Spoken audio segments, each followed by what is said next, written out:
Specially autism జర్నీలో ఉన్న పేరెంట్స్కి ఇవ్వాలనుకునే మెసేజ్ ఏంటి అని అంటే గనక, ఫస్ట్ మన కిడ్కి ఈ జర్నీ లైఫ్ లాంగ్ ఉండట్లేదు, ఇది మీరు యాక్సెప్ట్ చేయండి.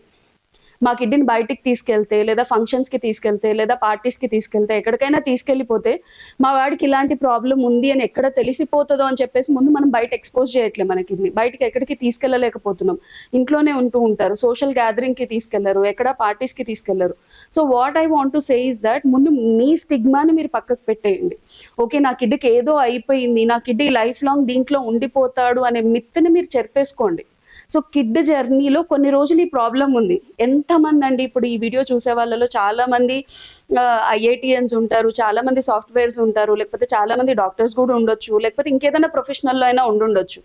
మీరందరూ మీ కెరియర్లో డైరెక్ట్గా ఫర్ ఎగ్జాంపుల్ ఒక ఐఐటీలో ఒక ఎంసెట్ ఒక నీట్ ర్యాంక్ రావాలి అని అంటే ఇంటర్ అయిపోయిన వెంటనే are you approaching for that course?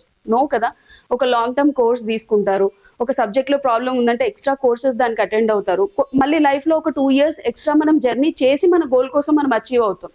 Same think like that మన కిడ్ ఓవరాల్ గ్రోత్ ఏదైతే ఉందో, మన కిడ్ ఓవరాల్ జర్నీ ఏదైతే ఉందో, ఒక 2 సంవత్సరాలు లేదా 1 సంవత్సరం ఆ కిడ్కున్న సివియారిటీ ఏజ్ని బట్టి ఆ కిడ్కి కొంచెం స్పెషల్ కేర్ అవసరం అవుతుంది.